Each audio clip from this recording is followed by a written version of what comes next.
Seventh class Telugu text book practice bits అర్థాలు. First question. కొక్కెర అనగా అర్థం ఏమిటి క్రింది వానిలో? కొక్కెర అనగా కొంగ అని అర్థం.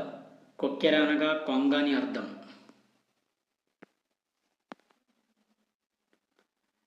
Next question. ఉజ్జీవము అనగా అర్థం ఏమిటి? బ్రతుకు అని అర్థం. ఉజ్జీవము అనగా.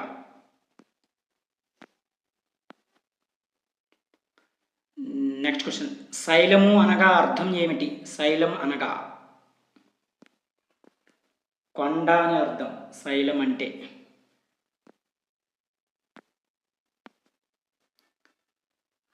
Next question. సాల్వము అనగా అర్థం ఏమిటి? సాల్వము అనగా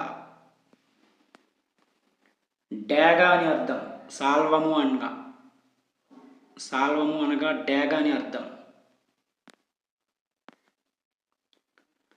నెక్స్ట్ క్వశ్చన్. ప్రమందము అనగా అర్థం ఏమిటి క్రింది వానిలో?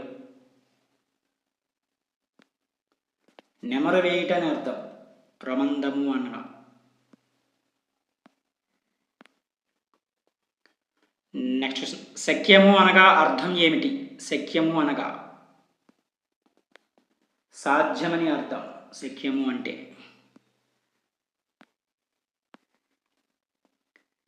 Next question. ఈ క్రింది వానిలో సరికాని అర్థం?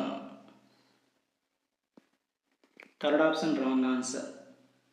వీవెన అనగా దువ్వెననిచ్చారు అర్థం. ఇది రాంగ్ ఆన్సర్. వీవెన అనగా విసినుకర్ర అని అర్థం. విసినుకర్ర.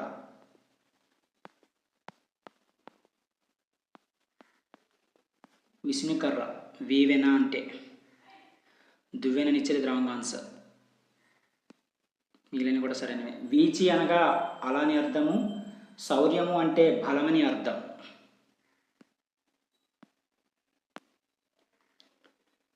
Next question. ధమనము అనగా అర్థం ఏమిటి క్రింది వానిలో? అనుచుట అని అర్థం. ధమనము అనగా.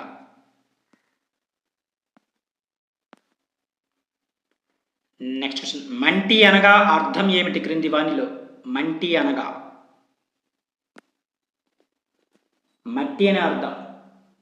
మంటి అనగా అర్థం ఏంటంటే మట్టి.